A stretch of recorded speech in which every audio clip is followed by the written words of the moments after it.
Fourth loss in a row in the game for Ohio State. It is official. The Buckeyes fall short again to Michigan 13-10 in a chilly horseshoe on a Saturday to close the regular season. That is Bill Landis and Jeremy Birmingham. I am Austin Ward, trying to find the words and the ability to speak down here after, I think, one of the most shocking defeats in the history of this rivalry. If that's hyperbole, fact check it. It still feels like one of the worst ones and one of the biggest upsets that you're ever going to see in this series, Berm. Well, I mean, for the people out there who want to compare Ryan Day to John Cooper, this feels like a John Cooper loss to Michigan. A team that, as we said pregame, had a very, very narrow path to beat Ohio State. And we watched the Buckeyes basically just walk down that path for them. The inability to get off the field in the first half, even though Michigan only scored two scoring drives for a total of 6 yards in the first half. But, you still, at that point, Ohio State has to scramble to get to a tie game at halftime. I'm telling you what, though, when Ohio State came off the field at half, there was no doubt in my mind they were going to win this game. Yeah. They had a ton of energy, and then they came out in the second half, and you missed field goals. Right here, they muffed the opening kickoff. Muffed the opening, and then you get the interceptions. It's just today is a failure on the coaching staff, and I know that there's going to be a lot of people who are going to want Ryan Day fired. That's not going to happen, and I think people should disabuse themselves of that notion. But for a guy that has tried everything over the last couple of years to correct his staff and to get the alignment the way he wants it, today was not it. And one of the unfortunate parts of these post-game press conferences, especially after losses, we don't get a lot of insight into things. And the inability to talk to Chip Kelly about what he was thinking today, I think, is really frustrating for fans and probably for us as media to not be able to say, what the hell was that? Because it was a offense that did not seem to have any confidence this entire game. That's been consistent for 4 years now, right? We were walking down the tunnel. I was like, it's been hard to contextualize some of these games, right? Because there's the Connor Stallion stuff. There's last year, Kyle McCord, I think, was feeling the pressure and didn't play very well. There's been one constant through all of it, and it's been Ryan Day, and I think his inability to get his team ready to play this game. So, is he going to be fired tomorrow? No. I think he's coaching for his job now, or at least he should be. This is inexcusable, man. That team stinks. I think that team's not good. They were 3 touchdown favorites. There's there's a path for that, certainly. Yeah, I get what you're saying. People want blood now. They're not going to get it because Ohio State's going to play a playoff game and probably host back here in the stadium in a couple of weeks, I would assume. But they've been natty or bust all year, and you're fully in that position now. I think if you're Ryan Day, you have to go do it with this team, or I don't know what you do. I know that there are I actually don't know.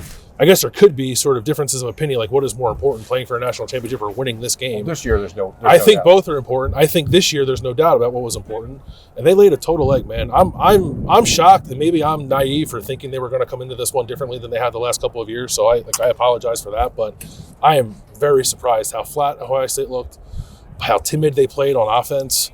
Some of the inexcusable mistakes that were made in this game, coaching blunders, it was all there for everybody who's been complaining about it for 4 years. You were right, because it was on full display. I agree when you say coaching staff didn't put them in position. I would say that even watching today, going throughout pregame warmups, the effort that Ohio State, the players put into the game, and then the fight that they still showed afterwards, when we can say, well, that shouldn't be a very good silver lining, the fact that they were still willing to throw hands and rip down a flag. I thought the Ohio State players and the seniors and the leaders kept fighting, but the plan itself was as puzzling and baffling as I can ever recall. The defense played their butts off. As Berm mentioned, the 2 scoring drives in the first half totaled 6 yards. Could they have made one more play in the second half? Yeah, but I think maybe they did. Maybe they were in position to, and the coaching staff sent a 12th player back out there on defense and got befuddled and gave Michigan a free first down and ran out the last minute and a half of clock to make it impossible for a comeback. So the offensive game plan with the rushing attack being as inept as it was, I will probably never understand. The decisions that were made on special teams, the missed field goals, these have been recurring issues in the biggest games. And we thought in the last couple of weeks, hey, they made some things happen with punt block. Caleb Downs had punt return to beat Indiana. Maybe they're turning the corner. This situation right here, where we're standing on the kickoff return and the 2 missed field goals, are inexcusable for a team with this much talent to continually be let down on special teams. And one of the adjustments, Berm, that you said that they made in the offseason was replacing Parker Fleming and Ryan Day, so they were going to spread around the responsibilities for the coaching staff. They did not work, period. No, and it's, I mean, you'll have to excuse us, folks. It's a little confusing. We talked all week, Michigan had to control the ball. You had to tackle. One missed tackle really changes this game. Yeah.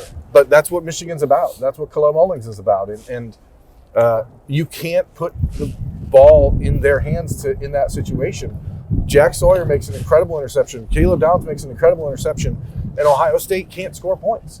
And it's 4 years in a row against Michigan in the fourth quarter where the offense has been completely anemic and non-existent.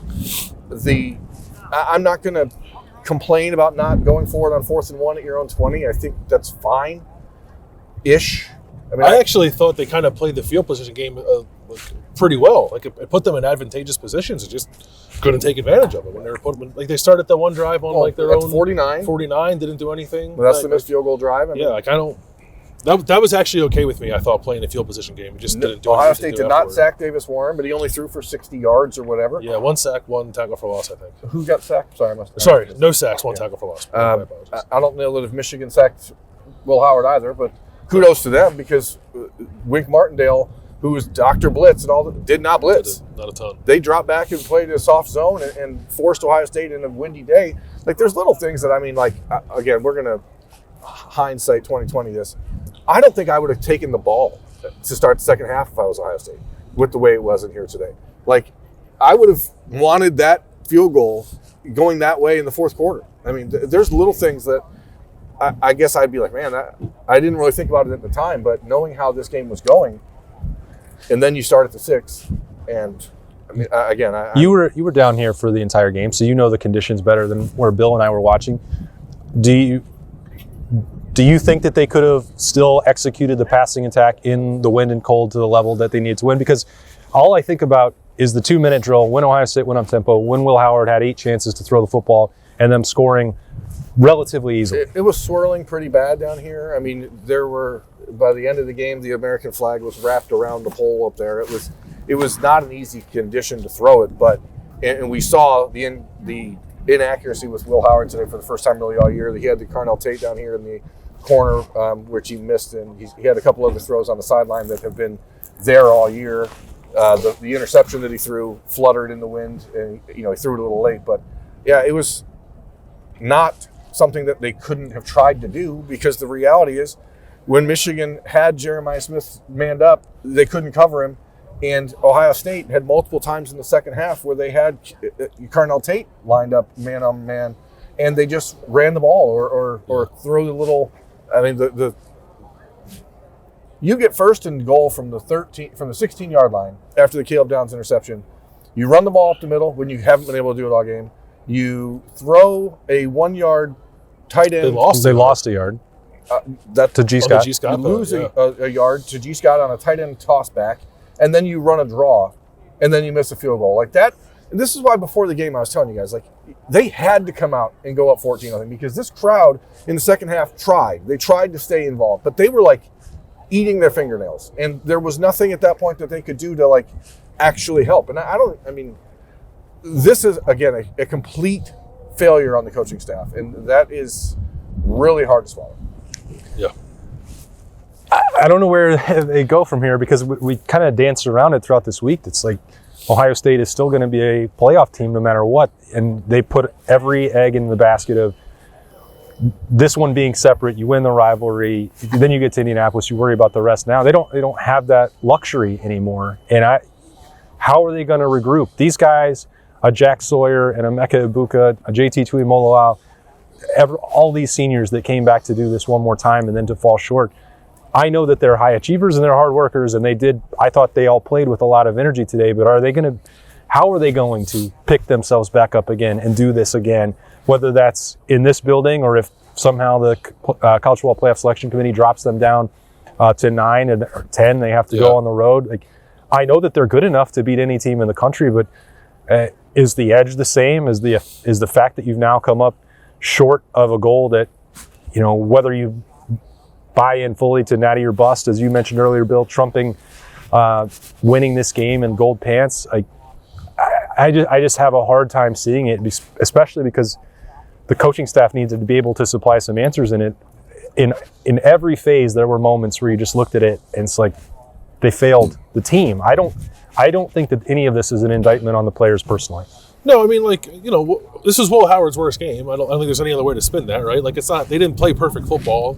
They lost the game. If they would have played even their B game on offense, they might have won the game. I don't think they quite achieved that. So it wasn't like they were firing on all cylinders, but it starts with the coaching staff, no doubt about it. They were not put in the best position. I don't even know. I guess it is game plan to watch them incessantly run the ball into the middle of the defensive line when nothing was going on. The offensive line struggled, right? They could not move those tackles for much of the game, but that also should have been anticipated, I think, a little bit. Ohio State seemed surprised by that idea when I don't know that they should have been. So I don't know. I don't know where they go from here either. I think it was pretty clear this week that for as much as natty or bust was thrown out there, and we talked about this team gearing up for a national championship, this was the reason those guys came back, was to get gold pants and to win this game. And now they haven't won it, and they still have stuff in front of them. But, we saw them bounce back in 2022 and play a really good game against Georgia after losing to Michigan. They had a long time to prepare for that game. They will not have as much time to prepare for whatever comes next. But even that felt like a shot in the arm for them. They thought their season was over. This is a totally different dynamic that I don't even know if you can bounce back quite the same way. I agree. Ohio State can beat any team it gets on the field with, I guess with the exception of the one they played today, but they won't see this team in the postseason. So they can put something together and go on a run, as Will Howard said afterward. I'm not saying that to make anybody feel better, or I'm not even predicting that will happen, but there's still a pathway in front of them. I guess we'll see how they respond, but I also wouldn't be terribly surprised if they have a much harder time doing that this time around than they did the last time they were in that situation. Yeah, and that's, again, why Ryan Day makes a lot of money, and he has to figure out a way to get these guys mentally correct in the next 3 weeks. And how you do it, I don't know. I mean, it is... You're watching these guys walk off the field and seeing everything that happened after their game certainly was kind of ugly. But these guys are hurt. They have put everything into this, and they didn't get it done. I mean, there are a million little plays in this game that you can point to. Have I talked about it on this show, or was it on home breaks? I said that I was worried about a 1996 type of game. Did I say that? I think you just keep that rattling around in your brain at all times. I don't remember if you said it out loud. I know I said it out loud at some point, and that's what this felt like. Ohio State should have been winning this game at half by 3 scores, and they just kept shooting themselves in the foot. And some of that's on, obviously, we talk about the plan, but the plan would have had them up by 3 scores in the first half if the players didn't throw the ball away, or if players didn't miss field goals. I mean, or Carnell Tate, who's played great all year, drops a huge play on third down or on second down that would have likely had the ball out to the 40-yard line with Ohio State moving with 5 minutes to go. And it is on the coaches, because there was obviously something wrong today as far as the plan. But when it comes down to it, and Ryan Day said it all year, they can't make the plays for them. And it was a collective effort that didn't win. And the hard part is the defense, as great as they played. I mean, you had to make one tackle on a 3rd and 4 on Kalel Mullings, and you hit him 2 yards in the backfield, and he ends up running for 35 yards, and that ended the game. And that's the way it goes. That's why football and sports are the best and the worst, because you can't win every game, and every time you lose, it feels like it is the end of the world. But if this coaching staff is worth the money that they're being paid, if these players are worth the money they're being paid, because they are being paid, we have 3 weeks to figure it out. And no one's going to be happy about it. No one's going to sit here and try to make excuses for it. This is a devastating loss. Yeah, there's no excuses or no rationalizing or no justifying this one. You could do that to some extent for the previous 3, but not number 4. And this makes it feel like the biggest indictment of that group. Berm. Well, now it's clearly a mental thing now. Yeah. Now you enter a very dangerous zone where there are no excuses. You are the better team. You're at home. You have all of this stuff in play to a team that had 6 wins and you lost. Now it becomes a real hurdle. And that is going to be the test of Ryan Day, not just as a coach at Ohio State, but as a head coach for the rest of his career. I mean, this is still his first head coaching job, and he's been at the pinnacle. And you don't get over that hurdle, then who knows where your career goes? Maybe you don't care because you're well off, but he seems pretty upset. And I know that he cares about it personally, but until you get this win, like, nothing else matters. Yeah. No, I mean, he made those stakes quite clear in his game time with Ryan Day conversation earlier in the week, where he was saying that the only thing worse than losing to Michigan was losing his dad and maybe some other things. I believe that was the exact quote. Those are the starkest terms that you can put it in. So clearly he was hurt. Clearly Cody Simon and Will Howard, the only two players that spoke for the Buckeyes after the game, fighting back tears, letting maybe a couple out. That this team is hurt. And what happened afterwards, don't mean it as a silver lining. The fact that Ohio State continued to fight for its program and show some pride, I think, is a little bit significant. If you're looking ahead to what's next, Berm, did you have anything you picked up? Were you around any of that after the game? Yeah, I mean, I got run into quite a few times. I mean, it is what it is. Jack Sawyer really just didn't want them to put their flag in the field, and kept fighting for it. And I don't blame him. Sonny Styles got pepper sprayed directly in the face and was in a lot of pain over here, and saw Eric Mensah and other guys coming off the field with blood all over their faces. And I don't know how I wasn't in the middle of the fracas because I'm not dumb. Yeah. But it certainly looked like it could have been out of hand. So kudos to the Columbus Police Department for putting up a human shield at midfield and separating the teams. And I actually applaud them for using the pepper spray. To be honest, I think that was a gutsy decision, but probably the right one because it was going to escalate and continue to escalate. That's football. I mean, you don't want it, but it was on the boiling point all day. Yeah, I didn't see it. We were coming down, so I don't. It looked ugly. It looked ugly on TV.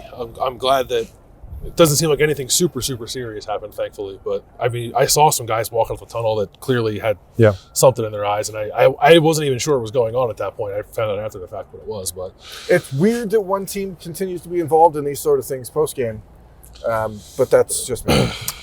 That's probably a conversation for another day. We won't have that right now. Instead, we'll wrap it up here on Snap Judgments. Ohio State comes up short yet again, 13-10. Michigan comes out on top of the rivalry game, and we will have to wait and see what comes next for Ohio State. They will be a college football playoff team.